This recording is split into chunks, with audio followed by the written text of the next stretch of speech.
बहुत से लोग कहते हैं कि तुम्हारा परमेश्वर कितना क्रूर है कि जो निर्दोष जानवर की बलि मांगता है। आखिर परमेश्वर ने पुराने नियम में जानवर की बलि देने को क्यों कहा? हम सभी जानते हैं जब परमेश्वर ने पहले मनुष्य आदम को बनाया तो उन्हें आज्ञा दी थी कि तुम भले और बुरे के ज्ञान के वृक्ष का फल ना खाना, और आदम हवा ने शैतान के बहकावे में आकर भले और बुरे के ज्ञान का फल खाकर परमेश्वर की आज्ञा को तोड़ दिया। और परमेश्वर की आज्ञा तोड़ने के कारण आदम और हवा और उनका सारा वंश दुख और मृत्यु के भागीदार हुए। और हम सब जो आदम हवा के वंश के हैं, हमने इस पापी स्वभाव को आदम और हवा के द्वारा विरासत में पाया है। हर एक व्यक्ति पापी है। पाप करने के द्वारा ये पापी स्वभाव हमारे खून में है, क्योंकि ये ब्लड आदम हवा के द्वारा आने वाली पीढ़ियों में फैल गया। और जब मनुष्य पाप करता है तो पाप मनुष्यों को परमेश्वर से अलग कर देता है, क्योंकि परमेश्वर पवित्र है और वो पाप को जरा भी पसंद नहीं करता। आप जो भी कुछ करते हैं वह सभी बातें परमेश्वर के समीप एक पुस्तक में लिखी जाती है। और परमेश्वर आप भी जानता है कि कौन मनुष्य कैसा है और उसने अपने जीवन काल में क्या क्या किया है।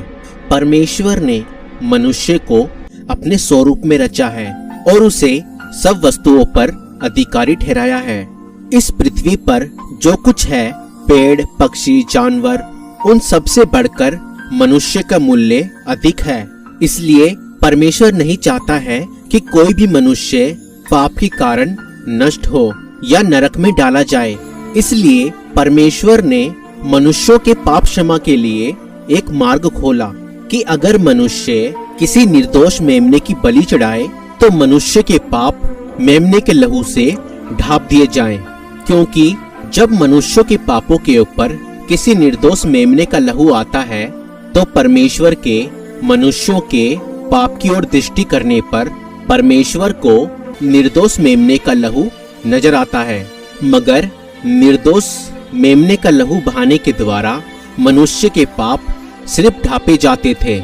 जैसे कि अगर हम एक खिड़की के ऊपर एक पर्दा लगा देते हैं और वह खिड़की छिप जाती है, ठीक उसी प्रकार मेमने के लहू के पीछे मनुष्य के पाप ढप जाते थे।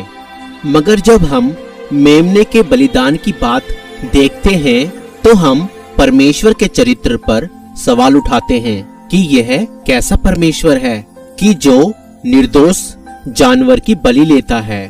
तो दोस्तों, आप इसी बात से अंदाजा लगा सकते हैं कि जब आप मनुष्य होकर एक निर्दोष जानवर को एक बलि के रूप में देखते हैं तो आप तरस से भर जाते हैं। तो ठीक उसी प्रकार परमेश्वर भी आपके पापों के ऊपर एक निर्दोष मेमने के लहू को देखता है कि आपके पापों की खातिर निर्दोष मेमने का लहू बहाया गया है, जो कि वो निर्दोष मेमना भी परमेश्वर ही ने बनाया है। मगर परमेश्वर की नजरों में आपका मूल्य उस जानवर से अधिक है, क्योंकि परमेश्वर नहीं चाहता पाप के कारण आपकी आत्मा नष्ट हो। क्योंकि इस पूरी पृथ्वी पर मनुष्य ही केवल ऐसा प्राणी है जिसके अंदर आत्मा होती है।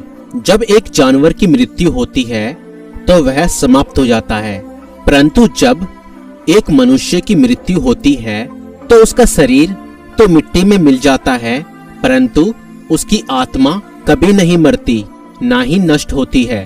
वह परमेश्वर के समीप न्याय के लिए खड़ी की जाती है।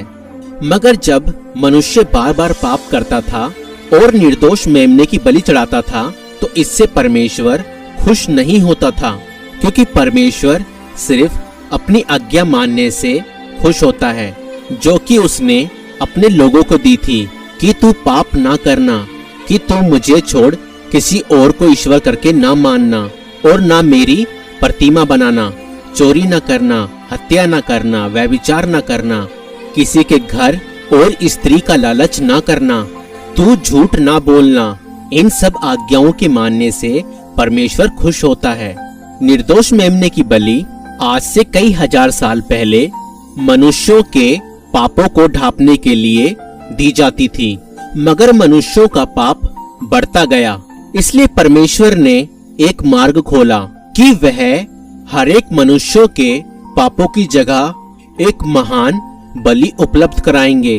और वह खुद परमेश्वर का पुत्र था जिसका नाम यीशु मसीह था। यीशु मसीह आज से 2023 साल पहले परमेश्वर पिता के अंश के द्वारा कुंवारी मरियम से पैदा हुए। परमेश्वर पिता जिसने हम सब मनुष्यों को बनाया है हमसे प्यार करता है, इसलिए उसने अपने खुद के एक लौते पुत्र को हमारे पापों की जगह कुर्बान कर दिया। जैसा कि बाइबल यूहन्ना 3:16 में हमें बताती है कि क्योंकि परमेश्वर ने इस जगत से ऐसा प्रेम रखा कि उसने अपना एक लौता पुत्र दे दिया ताकि जो कोई उस पर विश्वास करे वह नष्ट ना हो परंतु अनंत जीवन पाए। परमेश्वर ने अपने पुत्र यीशु मसीह को जगत में इसलिए नहीं भेजा कि जगत पर दंड की आज्ञा दे, परंतु इसलिए भेजा कि उसके द्वारा जगत उद्धार पाए।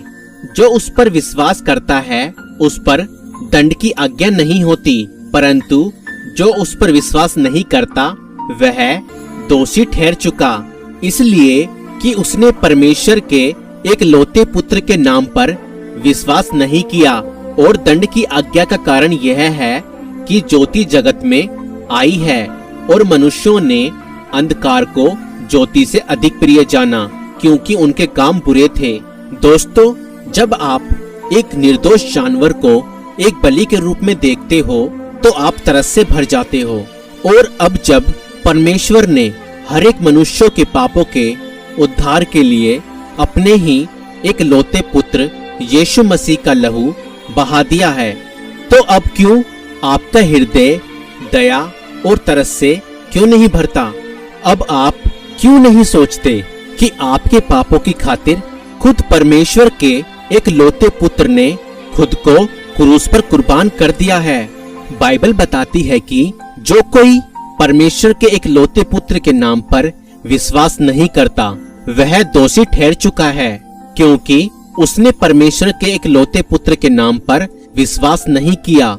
यीशु मसीह के आने से पहले जब निर्दोष मेमने की बलि चढ़ाई जाती थी तब मनुष्य के पाप ढांपे जाते थे, मगर यीशु मसीह के लहू बहाने के द्वारा आपके पाप जो कि काली स्याही से लिखे गए थे, यीशु पर विश्वास करने के द्वारा कि यीशु मेरे ही पापों की खातिर क्रूस पर कुर्बान हुआ, उसने मेरे लिए अपना लहू बहाया, तब आपके पाप ढांपे नहीं बल्कि मिटाए जाते हैं।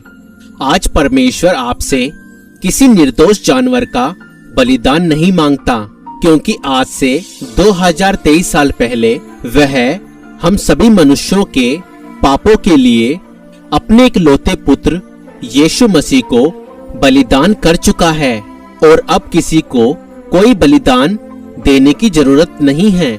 बस अब आपको परमेश्वर के एक लौते पुत्र यीशु मसीह के नाम पर विश्वास करना है कि वह मेरे ही अपराधों के कारण क्रूस पर बलिदान हुआ। आप परमेश्वर के पास आए और यीशु मसीह के नाम पर अपने गुनाहों की माफी मांगे और ये विश्वास करें कि आज से 2023 साल पहले यीशु मेरे पापों के लिए ही क्रूस पर कुर्बान हुआ। अगर आप अपने पापों की क्षमा चाहते हैं तो आप हमारे साथ यह प्रार्थना कर सकते हैं। कहें, पिता परमेश्वर, मैं विश्वास करता हूँ कि आज से 2023 साल पहले आपने मेरे ही पापों की खातिर अपने एक लौते पुत्र प्रभु यीशु मसीह को इस जगत में भेजा।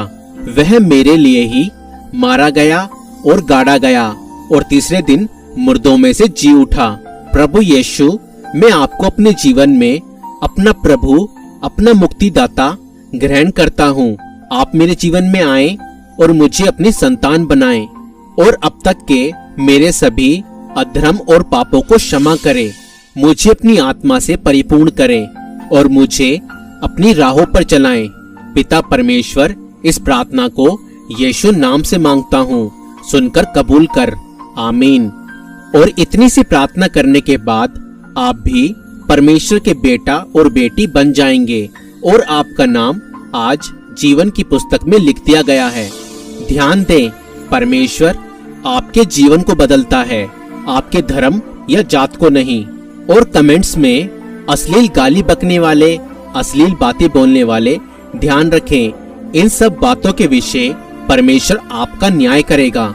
इसलिए कुछ भी बोलने से पहले सोच समझ ले।